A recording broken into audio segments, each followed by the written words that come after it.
Welcome back to another Los Angeles Angels franchise video with the two idiots. Just about halfway through the month of August, with a couple very important series on the horizon, let's see if we can get this done and make a push for a wildcard spot.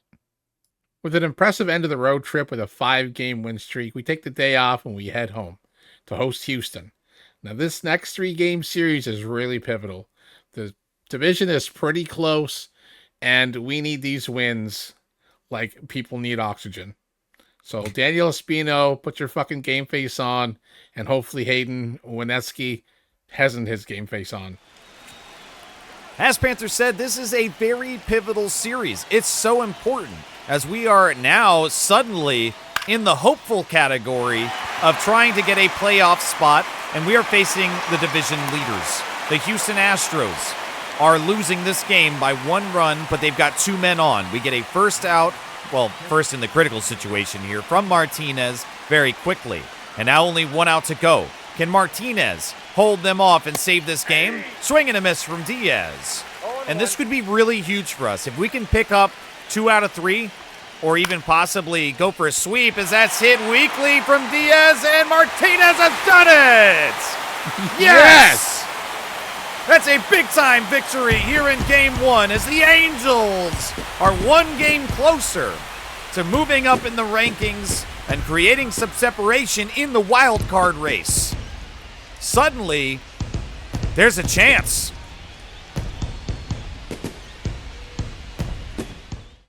So now it's 6 straight wins under our belt. Things are really looking up for the Angels this time of the year. And with Yarlin Suzanne on the mound and him starting to really pitch phenomenally for a call-up in the middle of the season, going against Dylan Cease, this is going to be a challenge on the mound and at the plate. So let's get a win and get this series taken. Yes! Oh my gosh, yes! Holy shit! Oh, are you kidding me? Whew. 9 hits, 1 walk, 10 strikeouts. Holy shit. Doubles, Royce Lewis with 2, Dalton Rushing with 1. Home runs, Mason Wynn and Dalton Rushing. RBIs, Royce Lewis, Mason Wynn, Dalton Rushing. And a stolen base from Tom Gregg. Wow, and what a game on the mound as Susanna continues to impress. He gets a quality start, but above that, it was an incredible start. He goes 6 innings pitched, only allowing 2 hits against these Houston Astros. 2 hits, and these guys have been near the top of the division or at the top of the division for almost the entire year. They are a very good ball club, and Susanna comes in and makes them look silly. 2 hits, 1 earned run, only 2 walks, and 6 strikeouts. His ERA is now 2.94. Susanna has been amazing. Ben Joyce comes in and get a good inning of relief behind him with 1 strikeout and nothing else on the line. Jose Quijada comes in for his inning, and he allows a hit and a walk, but he strikes out 2 and no earned runs. Justin Martinez comes in for the final inning of play and gets 1 hit, 1 earned run, 1 strikeout, and he will earn win number 5 on the year. And that will seal a series win against the Houston Astros. That is huge for us, as we are now only 1.5 games back in the divisional rankings from them as we climb and seek to chase the Mariners for the top of the division. I can't believe I'm saying that, but it also highlights how important these other series are. As we were watching the extra innings play versus Miami in that 3-game series, it was game 1, and we went deep into the 14th inning. And we were afterwards kind of talking about, like, why are we getting excited about this? It's the Angels versus the Miami Marlins, and this is a team and a game that nobody cares about. But the reason that that's important and why we can get excited for that is because if we had lost 2 out of 3 or even 1 out of 3 against Miami, we're that much further away. And when we get to a series as critical as the one against the Astros right here, we would not be in a position to really and truly challenge them for the division and get higher in that wild card race if we did not take the wins against Miami. So yes, the series in isolation seems unimportant, but here as we get into late August, every single game matters. And I'm really truly thrilled at the streak that these guys have been on. That is amazing. We've now run 7 games in a row, and the last 2 at home for us to boot has been against a divisional rival that has been some of the best baseball that we've seen so far this year. It's been an amazing run, and I cannot wait to see if we sweep this game. That would just be, right now, that would feel like a World Series win to get Game 3 against Houston. It's going to be a huge win, and we got Rhett Lauder versus Shane Bieber. Big battle. Oh, That's all right. That's all right. That's okay. It's only one. That's fine. We took 2 out of 3 against the division rival, and we climbed some spots closer to being in the hunt for a fucking playoff spot. We've got a 3-game stretch at home now versus the Colorado Rockies, who are playing terrible. As expected, they are 53-78, but on the mound for them seems to be a bright spot. It's Aaron Savali, a guy that we are familiar with, and right now, over 142 innings, he's only got a 3.74 ERA, so he's been putting together a good year on a bad team, and he will be facing our guy, Gavin Stone.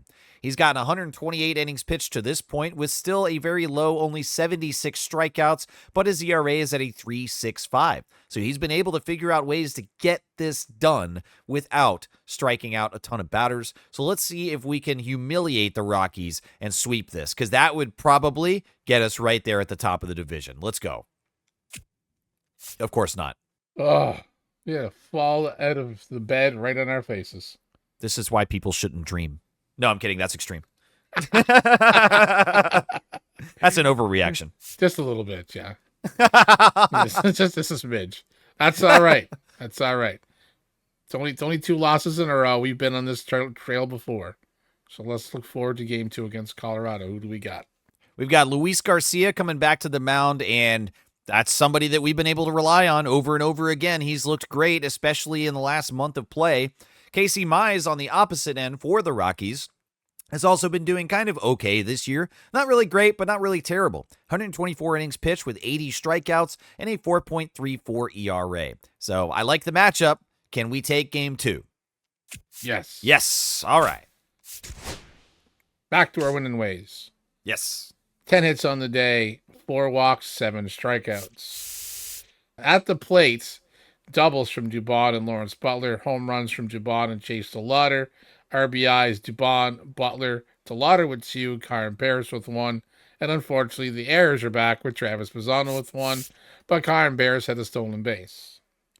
Nice. And Luis Garcia does give us another quality start. He goes 6 innings with 4 hits, only 2 earned runs, no walks, and 4 strikeouts. His ERA is at a 2.78 after another stellar game. We then use 3 relievers, Ben Joyce, Jose Quijada, and Justin Martinez. All of them go for 1 inning apiece, Joyce and Quijada allowing 2 hits, and Martinez allowing 1 hit, but nobody had a walk today. Everybody was pretty much in control. We got 8 strikeouts total between all of them, Quijada with win number 5, and Martinez with save 36. And in our opportunity to take the series, it is going to be a matchup for Daniel Espino and Mike Soroka, who also appears to be having a pretty good year, but look at that win-loss record. He is 1-12 this year, despite a 3.76 ERA. He has received no offense when he's pitched. That is incredible. I don't think I've ever seen a pitcher with an under 4 ERA and a 1-12 record. How is that even possible? He's like we have Paul Skeens at home. Yeah, kind of. Holy shit. All right, well, let's see if we can put it to him and eliminate the offense once again on a Mike Soroka start. Espino on the mound looking for win number 16. It's the final moments of Game 3 as the Rockies are nearing taking the series now. They lead 4-3, and Mauricio Dubon is at the plate with a man in scoring position. That is Tom Gregg, and we've got 1 out. We're trying to walk it off or extend into extras, but Dubon is quickly down 0-2. Dubon is hitting under 100 runners in scoring. And that's driven foul. Yeah, not consistent with runners in scoring position. His average is at 247, so like we've talked about, he has been getting better, and that swing right there was probably one of the worst you'll ever see. Alrighty then. Down to the very final out as we are about to drop the series to a garbage team, and it's Royce Lewis at the plate. Definitely a guy that you want. Crush it. Walk this thing off. Come on, man. He's going to hit 40-plus home runs this year. Outside. I'd love to see another one. Oh, I'd love to witness one of his home runs right here. Just get this Awesome. over with. No. And that misses. It's close, but Criswell just barely misses the bottom outside corner. 2-1 against Lewis. And he'll get the slider on the outer edge there. Lewis really not wanting to go after anything outside, but it's 2-2. Out of options now. Way inside on the slider. Full count. Little surprised they didn't walk Lewis to go after Butler. Oh, 108 off the bat, but he's early. Oh, no. Come on. Time it up right here. Ooh. And it's a walk. A good at-bat from Royce Lewis. Puts him on first. And now Lawrence Butler will get the opportunity. He is only 1 for 7 in the series, 0 for 4 today. Still struggling down with a .225 average. Righty-lefty matchup, though, which gives him a little bit of an advantage. And that's a miss from Criswell to begin the at-bat. He's going to need all the advantage he can get with a 1.560 batting average with runners in scoring. Yeah. Count even at 1-1. And misses above the zone. Really need a good at-bat from Butler here. Should be no reason we lose this series. Come on. Oh! 103 off the bat, but he's underneath it and early as that goes off into the right field stands. And we're down to the final strike. It's 2-2. Just on the ticker, the White Sox beat the Astros. Oh, that's fantastic. Come on, we need to win this game. On. Full count, runners on the move. Lawrence Butler hits that, and it goes high in the right field, but it does not go back far enough. It's on the warning track, and the Rockies will take Game 3 and ultimately take the series. So yes, the Astros lose, but so do we, and so the standings remain static. So after that disappointing performance at home against the Rockies, we take a day off to kind of drown our sores a little bit as we head to Minnesota to take on the Twins. We're 69-65. The Twins are 69-64. We're putting Yarlin Suzanne on the mound against David Festa. Oh. Wow. And unfortunately, the losing continues. As we dropped the first game against the Twins, we only had 7 hits on the day. We had 8 walks, 7 strikeouts. We had a double from a double from Brady House, home run from Royce Lewis, RBI from Sean Noel, 3 RBIs from Royce Lewis and 2 from Mason Wynn, and stolen bases from Royce Lewis and Travis Bazzana. Yarlin Susana finally runs into a wall that he cannot pass as he only goes for 2 2/3, allowing 6 hits, 4 earned runs, 1 walk, and only getting 1 strikeout. So he picks up his second loss of the year, but he's still been really incredible. This has just been the biggest stinker that he's had. We then call in H.A. Puck, and despite going to him pretty routinely and him doing normally a good job, he only gets 2 outs for us, allowing 5 hits and 4 earned runs as well. No walks and no strikeouts. And finally, the clouds part and reveal that there has been Lucas Sims here the whole time. He's only been used for 9 innings throughout this year as we are deep into the month of August. And Lucas Sims picks up 2 2/3. Wow. So about 25% of his entire season today he's been playing. So he gives up 2 hits, 1 earned run, 1 walk, and 2 strikeouts. Just still not good. But No. I don't know why he's not being used. Whatever. Anyways, we'll move on. Hunter Gaddis comes in and gets an inning of play. He does walk 1, but strikes out 1 and gets out of the inning with no earned runs. Hans Kraus comes in for the final assignment, allowing 3 hits and 1 earned run through his inning, and that is indeed the game. So definitely not an outstanding performance to start the series. We need to turn this around, and we need to turn it around today. Rhett Lauder versus Zebby Matthews. That's a fun name, but not a fun result. Man, I'm not even going to look at that box score. We're going to skip that one. We're going to pretend that never happened. So now we're on a 3-game skid. We need to avoid the sweep against the Twins because we're getting close back to that 500 mark that we were climbing away from. So Gavin Stone versus Pablo Lopez. Oh, man. That's 6 out of our last 7 that we've lost. Ooh. Wow. The universe gives and the universe takes away. Yep. Man, talk about a yo-yo. And this is going to be another important series, though, as we travel to Boston, as they are 70 and 66. And in the wild card rankings right now, it has been us and the Red Sox vying for that third wild card spot. And right now, with a 70 and 66 record, the Red Sox are above us in that race. So this is a wild card battle here at the end of the month of August. There's still a lot of baseball left to play, but these are the matchups that we have to look at in order to gauge how likely it is that we can get to the postseason and play some baseball in October. So this is going to be a definite important series to watch. It will begin with Luis Garcia on the mound versus Mikey Burkett. Big loss. Wow. Man, the struggles continue. We had 11 hits today. 2 walks, 6 strikeouts. Doubles, Brady House, Tom Gregg, Mason Wynn, Mauricio Dubon, Travis Bazzana. RBIs, Dalton Rushing with 2, Travis Bazzana with 2, and Lawrence Butler with the single RBI. So, man, we put a lot of doubles. We had 11 hits. We just could not get enough runners across the base. And Travis Bazzana was caught stealing as well. Well, in addition to not being able to get those runners home, we also allowed a lot of damage to come through. Luis Garcia picks up loss number 9 after getting pulled in only the 4th inning. That curse continues. He allowed 6 hits, 5 earned runs, 1 walk, and 2 strikeouts. Despite that bad game, though, his ERA is still only at a 3.01. He has been consistent all year. This is just a bad outing. AJ Puck comes back in after the disaster yesterday and does a little better, but through 2 2/3, he still allowed 2 earned runs to give even more of a lead to the Red Sox. Hans Kraus comes in and has an absolute Chernobyl-level meltdown. After only getting 2 outs, he allows 4 hits and 4 earned runs. Victor Gonzalez gets the last bit of play for an inning and a third, allowing a hit and 1 earned run with 2 walks and a strikeout. So really all around, everybody failed today. Luis Garcia, the most surprising out of that list, though.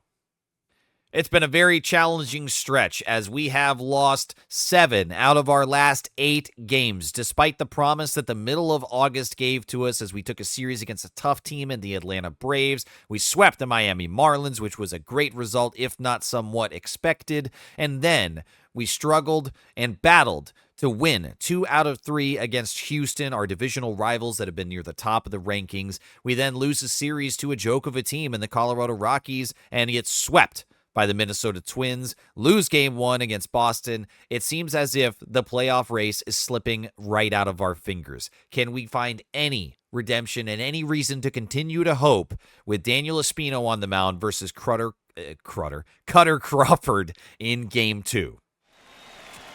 Well, it's a critical series, and to pair with that, we have a critical situation. Justin Martinez here in the bottom of the 9th as we are holding a 1-run lead. There's a runner in scoring position, and Cedane Rafaela is at the plate. In the 8th spot today, count is even at 1-1.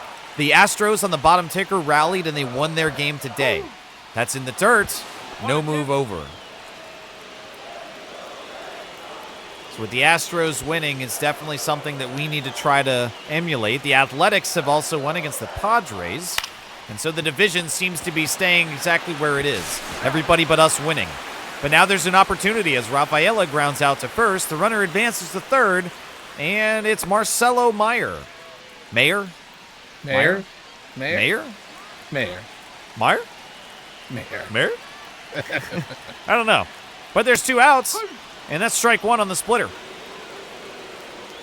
Marcelo has not been great with runners in scoring position. Let's see if that continues.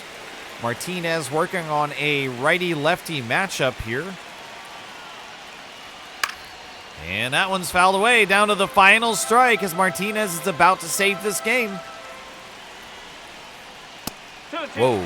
Misses way inside, nearly beans him. The Rangers lost to the Guardians, or they're about to lose to the Guardians, hopefully. Come on. And that's hit hard, but foul. That was scary. Yep, a little bit. Count is at 2-2. And that's hit well. It's going to right center field. Center fielder tracking back, and we got it! Yes, there we go. The Angels win in a very close game, 2-1.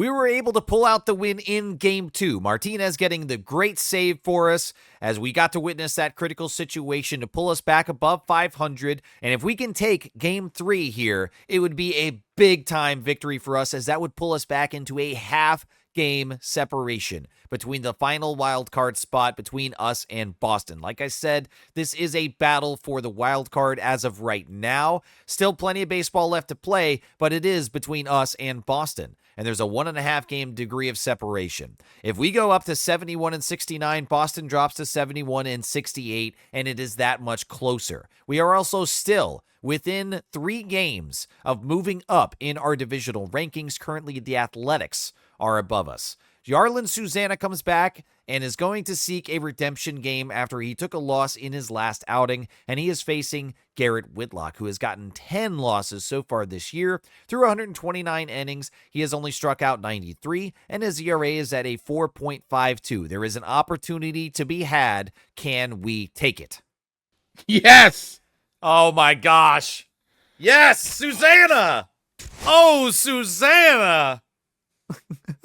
Oh, man. 7 hits on the day, 5 walks, 8 strikeouts. Royce Lewis with a double, Lawrence Butler with a home run, Nolan Shonowell with a home run. RBIs in the day, Lawrence Butler, Shonowell with 3, Bazzana with 1. Oh, and another error this time. Brady House, who has not been listed on the error sheet, I don't think, at all this year. Or it has, it's been very rare because I don't remember seeing his name on the error side of the scorecard. But stolen bases from Nolan Shonowell and Brady House, and unfortunately Nolan Shonowell was caught stealing. So the offense was able to just barely get enough done, but fortunately for us and the team, the pitching staff was really on point today. Jarlin Susana, I did it again, man. I always do that pronunciation. Jarlin Susana gets another win. This is number 4 on the year for him, and he goes deep into the game. He goes into the 8th, in fact. 7 1/3 played with only 4 hits allowed and 2 walks. He did allow 1 earned run. One of them came in from that error of Brady House, though, and so it's a run but not earned. He struck out 4, and his ERA is a 3.13. Victor Gonzalez then comes in the 8th to finish that inning, gets the final 2 outs off of a hit and a strikeout, and then Justin Martinez comes in for the save opportunity and delivers yet again. Save number 38 for Martinez off of an inning where he only allowed 1 hit and struck out 2.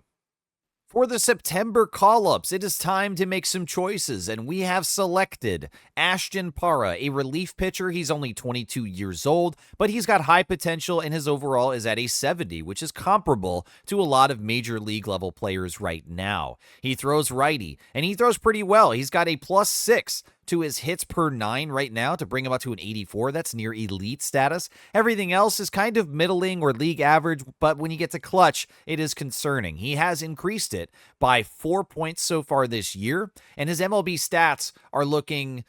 well, they're not looking anywhere because there's no MLB stats, and unfortunately the game clears his AAA stats, but believe me when I say he looked really, really good and really promising. Maybe, Panther, you can do some editing magic and take a screenshot of what his stats looked like prior to the call-up, because it's really, really egregious for me that they clear that stat every time.